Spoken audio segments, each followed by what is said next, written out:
Welcome to this lecture where we will be exploring a little bit about science in general and the study of the human brain in particular. Within this class, we will be looking a lot at the history of the brain, its context, how we understand the physicality of the brain, and learn a little bit of vocabulary. Now, you will be learning a lot of terms that you've probably never heard before in general conversation, but these terms are invaluable for understanding and conversing about the brain and the human experience. The definitions of the vocabulary are important for you to learn because within the definitions is the foundational knowledge that you will require to understand what is going on in your own head. The first thing that I want to be clear about is that the brain and the mind are not necessarily the same thing. When I speak of brain, I mean the physical, observable structure of that cauliflower-looking organ in your head.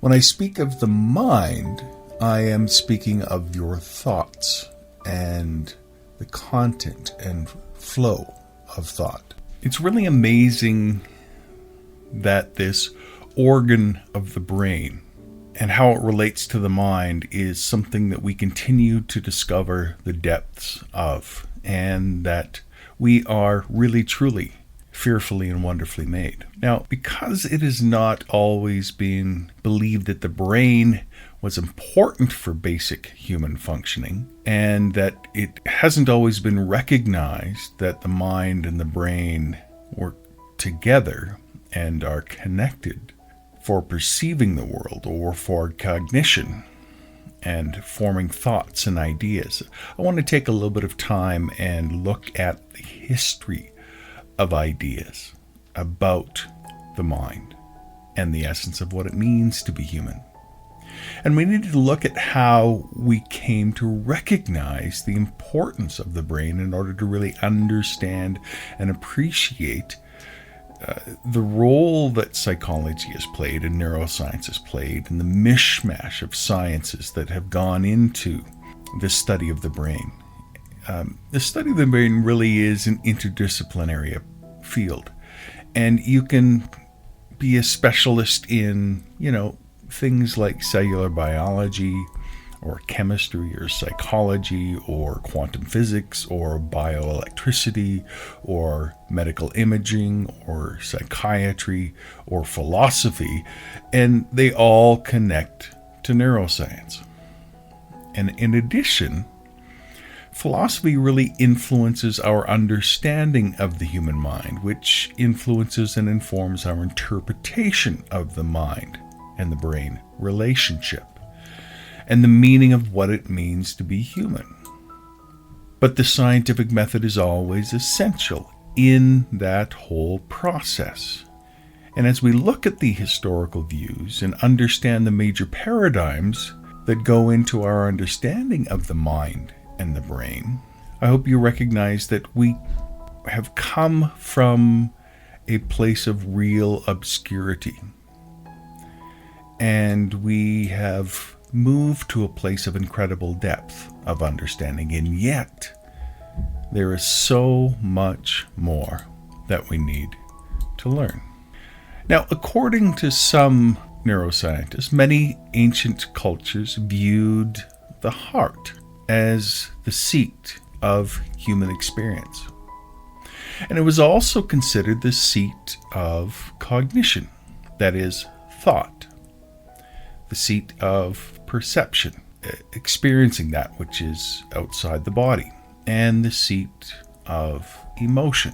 Now, I can tell you from my own research that the heart is a highly integrated organ when it comes to the brain. The brain and the heart are inextricably linked in many ways because they talk to each other. And there are dozens of assessments about the environment relating to perception and assessment of danger in the external world that go on every second and every millisecond. You can also measure from the heart-brain conversation via some electrical impulses and the bioelectrical spectrum a reflection of what a person is thinking about. So the heart is linked with cognition. Again, emotion. The feeling state of the individual is intimately linked with the heart. In fact, one of the best predictors of myocardial infarction, that is, a heart attack, is related to the biochemistry of emotional disorders. In essence, as goes a person's emotional state, so goes the heart. So, it is not without good reason that ancient cultures viewed the heart as an important factor in human experience.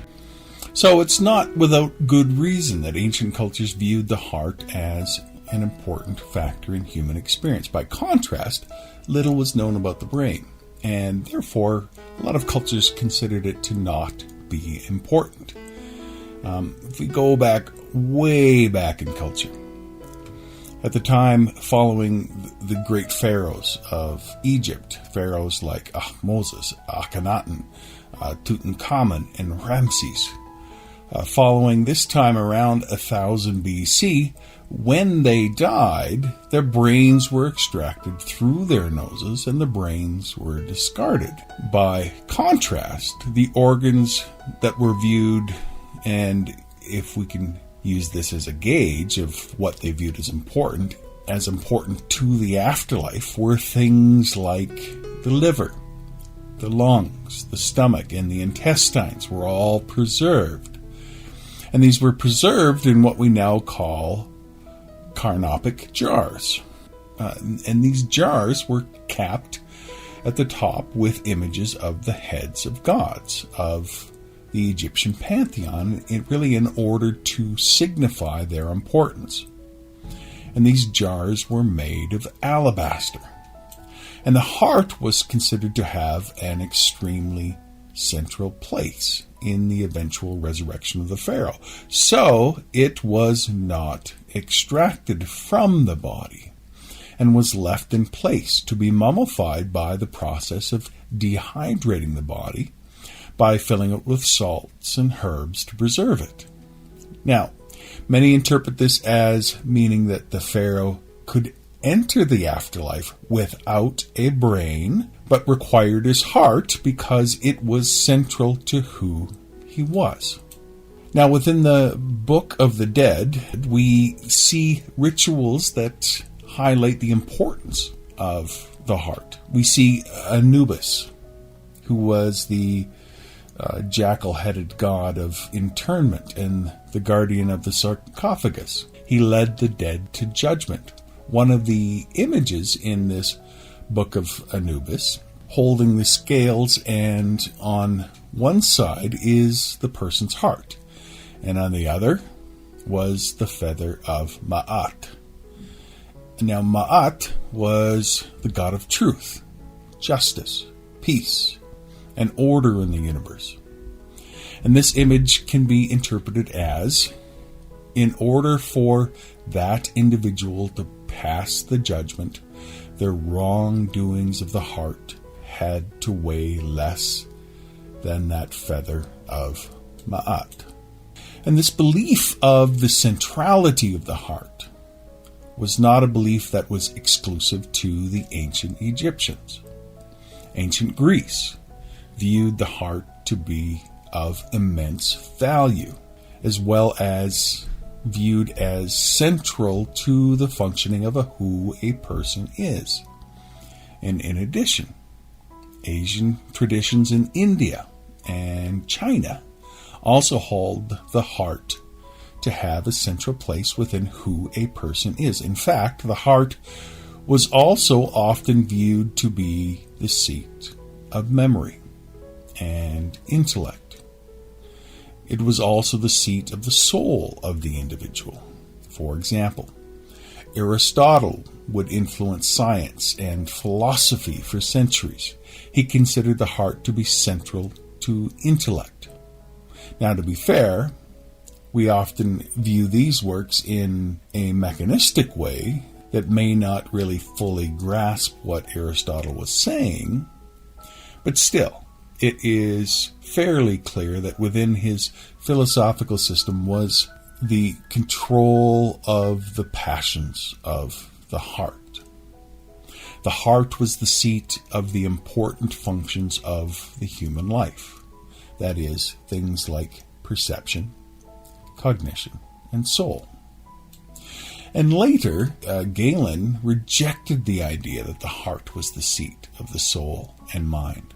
But he did not let go of the idea that there were spirits that emanate from the heart and influence the mind. And at this time, the conventional wisdom was that there were spirits or fluids that moved around the body in complicated sort of hydraulic view. This does make a lot of sense, since we are indeed filled with fluids and water and blood and bile. And in Galen's view, the role of the brain was to make these spirits noble in character. Galen's ideas and theories or their variations, were to dominate really into the Renaissance. And from the Renaissance onward, the core of human thought and perception was localized to the head, if not specifically to the brain itself. Now, because the fluidic notions still somewhat dominated the view, the idea was that the fluids resided and moved around within the brain in cavities known as ventricles. So, if someone ever told you that you have holes in your head, well, that person was correct. We do have ventricles. Now, if we're to take a modern view of the ventricular system, we can see that there are indeed holes in a brain that fluids move around within.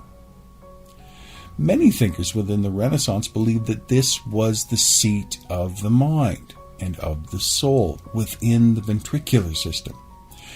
Not necessarily within the brain itself, but within this system of fluids.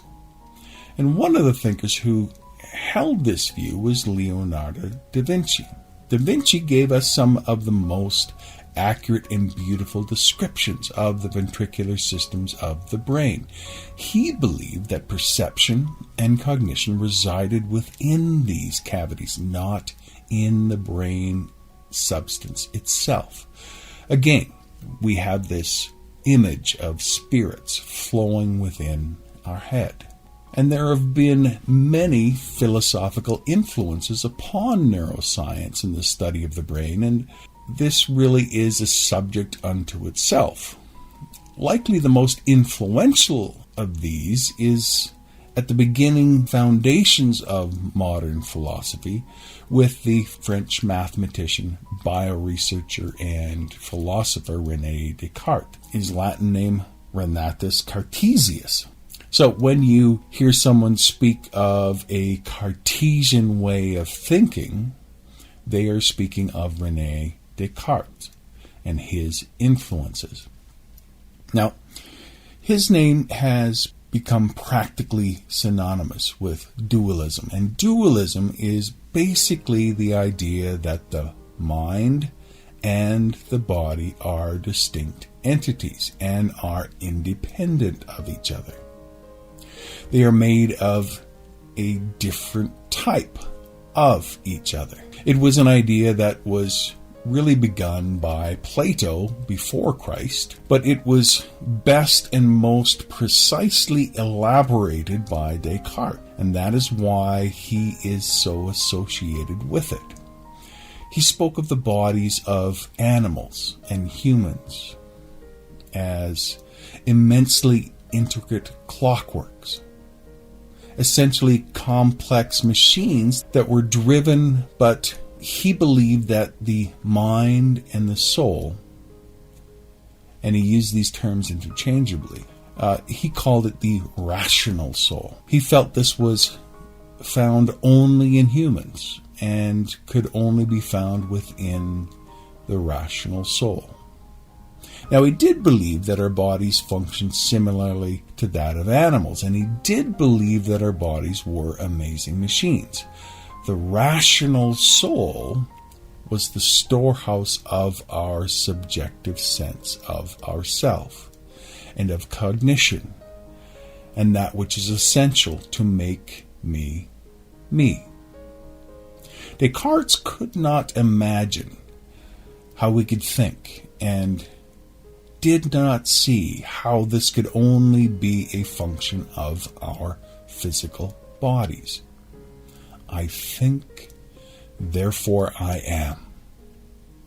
However, Descartes did recognize that this rational soul and the body must interact. So he became fascinated with where this interaction took place. Now, in doing autopsies, he identified the pineal gland as the place where this interaction takes place. Now, why did he choose this? Well, in the brain, virtually the entire brain has two mirror sides to it. Now, the Greek physician Hippocrates identified that there was contralateralism in the brain. That is, when one side of the brain was damaged, there was a corresponding effect on the other side of the body. With the pineal gland, we have one of those places in the brain where there is a single, that is undivided with mirror images, structure within the brain. In addition, it was near the center of the brain, and in the central region between the ventricles. So it made sense for Descartes to identify this as a place where there was the interaction between fluids and the brain. Experience of ourselves seems to be unitary, of one type. So Descartes was looking for one place. However, it has since been found that a person can function just fine without the pineal. So it's clearly not what Descartes thought it was. And just as a side note, we now know that the pineal is the main gland that produces something called melatonin, which is important in helping us fall asleep and in our overall health of the sleep-wake cycle. Now, from the 17th century onward, individual researchers began to believe that the brain itself was responsible for making us, for the role of cognition and perception and many of the functions previously attributed to the soul. Now, one of these researchers that came to this belief was the British anatomist Thomas Willis. And Willis was a physician that coined the term neurology and became the father of neurology, the field of study focusing on the study and function of the brain, and involved specifically with disorders of the brain. And a bit of trivia was that Willis was a member of a group working at Oxford at the time and referred to as the Oxford Group.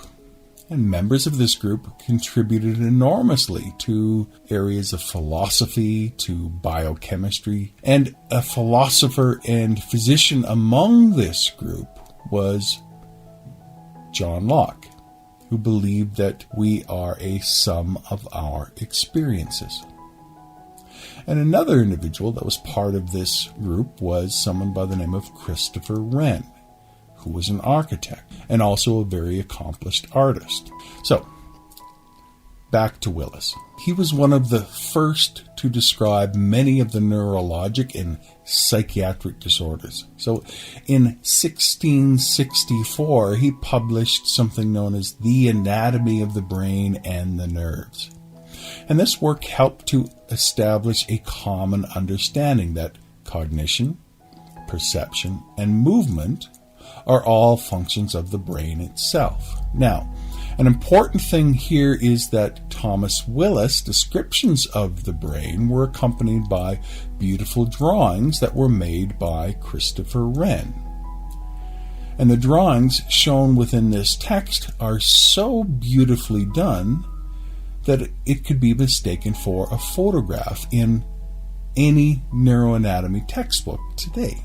Now, any history of neuroscience would not be complete without a mention of Franz Joseph Gall, who clearly believed that the brain was the origin of the mind, and he postulated that there were approximately 35 mental functions that were located in the cortex. Moreover, he guessed or imagined or postulated that the development of the cortex below the skull would result in a change in the shape of the skull itself. This was called phrenology. We may have abandoned this, but I think that you should know that we do find that some very complex functions and emotions and compassion actually have areas of the brain that are pretty much devoted to those functions. So while we've thrown out the idea that the shape of the skull can tell us this or that about a person's personality, we do recognize that it is better to look at a person's behavior and draw our conclusions from that. Nevertheless, an established observation that the actual functioning and areas of the cortex are dedicated to these certain faculties is important. So while the means of phrenology to measure faculty was not accurate, the basic idea that it resides within the structure of the brain is in fact true. Now, after the death of Gall, the practice of experimentation in biological studies of the brain really took hold. And here the study went more or less like this.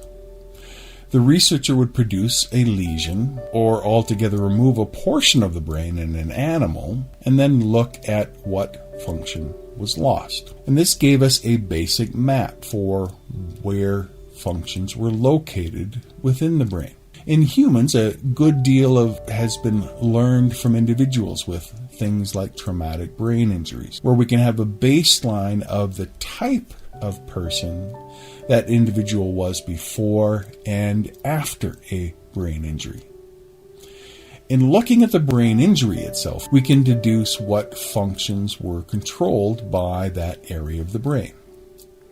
Now, while we currently use this basic type of method to help us understand the function and connection of various areas of the brain, this very brief introduction gives us a great sense of the organization of the human brain. In particular, throughout history, physicians who treated injured soldiers told us a massive amount about the organization of the human brain. They kept journals that give particular homage to philosophy, that ask questions like, what do we know about the world and how do we know it? What is consciousness?